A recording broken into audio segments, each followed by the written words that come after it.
စီးပွားရေးမှာအမြန်အောင်မြင်ခြင်းရင်အလုပ်ကိုမဝယ်ပါနဲ့စနစ်ကိုဝယ်ပါလူအများစုကစီးပွားရေးစလုပ်တဲ့အချိန်မှာပတ်စံများများရင်းနှီးရင်အောင်မြင်မယ်ဆိုင်ကြီးကြီးဖွင့်ရင် customer များလာမယ်ဝန်ထမ်းများများခန့်ရင်လုပ်ငန်းကြီးလာမယ်လို့ထင်ကြပါတယ်ဒါပေမဲ့တကယ်အောင်မြင်တဲ့လုပ်ငန်းတွေကိုကြည့်လိုက်ရင်သူတို့ကပတ်စံကိုအလုပ်ထဲမှာမဖြုံးကြဘူးစနစ် system ထဲမှာရင်းနှီးမြှုပ်နှံကြတယ်ဒီကွာခြားချက်လေးကလုပ်ငန်းတစ်ခုအောင်မြင်မလားကျရှုံးမလားဆိုတာကိုဆုံးဖြတ်ပေးပါတယ်လုပ်ငန်းရဲ့တန်ဖိုးကိုဘာကတိုးစေတာလဲဆိုင်လာလို့မဟုတ်ဘူးရုံးခန်းကြီးလို့မဟုတ်ဘူးကားကောင်းလို့မဟုတ်ဘူးလုပ်ငန်းရဲ့တန်ဖိုးကိုတိုးစေတာက Customer ယုံကြည်မှု Brand Business System Team Technology Data ဒီ6ခုဖြစ်ပါတယ်ဒီအရာတွေမရှိရင်တနေ့ရောက်ရမရှိတာနဲ့လုပ်ငန်းကရက်သွားနိုင်ပါတယ်အောင်မြင်တဲ့ဆိုတွေဘာကိုအရင်တိဆောက်ကြတယ်လဲအောင်မြင်တဲ့ဆိုတွေဟာအရင်ဆုံးစနစ်ကိုတိဆောက်ကြပါတယ်ဥပမာ customer တယောက်ဝင်လာရင်ဘသူကကြိုဆိုမလဲ quotation ကိုဘသူပို့မလဲ follow up ကိုဘသူလုပ်မလဲ Invoice ကိုဘသူထုတ်မလဲ payment ကိုဘယ်လိုစစ်မလဲ delivery ကိုဘယ်လိုစီစဉ်မလဲ After Sales Service ကိုဘယ်လိုပေးမလဲ ဒီအဆင့်တိုင်းမှာရေးသားထားတဲ့ sub ရှိရပါတယ်ဒါမှဝန်ထမ်းအသစ်ဝင်လာလဲအလုပ်ကိုမြ мян ဆန်ဆန်လုပ်နိုင်မှာဖြစ်ပါတယ် customer များလာတာထက် customer ပြန်လာတာကပိုအရေးကြီးတယ်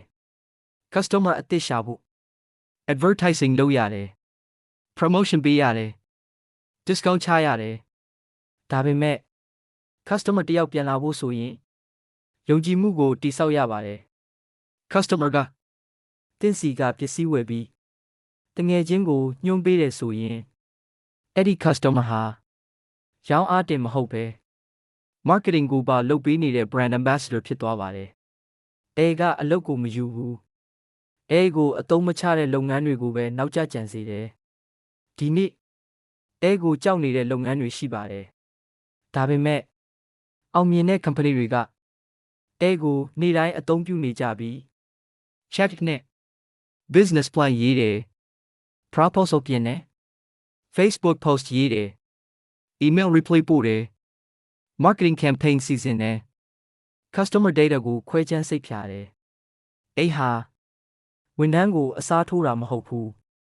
ဝန်ထမ်းကိုပိုတန်ဖိုးရှိတဲ့အလုပ်လုပ်နိုင်အောင်ကူညီပေးတာဖြစ်ပါတယ်2030ခုနှစ်မှာအနိုင်ရမယ့်လုပ်ငန်းတွေအနာဂတ်မှာ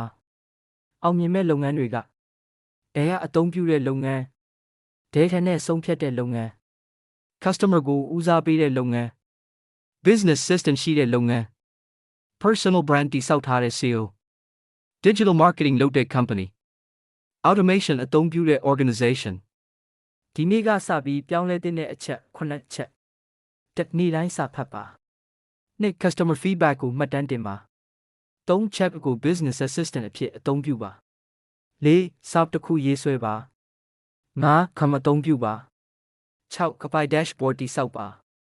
9လုပ်ငန်းကိုလူတစ်ယောက်ပေါ်မမီကိုပဲစနစ်အပေါ်မိခိုအောင်ပြောင်းလဲပါမိကုံဒီနေ့တင့်လုပ်ငန်းကတင်အလုပ်လုပ်နေတဲ့အတွက်လဲပတ်နေတာလားဒါမှမဟုတ်စနစ်ကလဲပတ်နေတာလားဒီမေးခွန်းရဲ့အဖြေကတင့်လုပ်ငန်းရဲ့အနာဂတ်ကိုဆုံးဖြတ်ပေးပါလိမ့်မယ်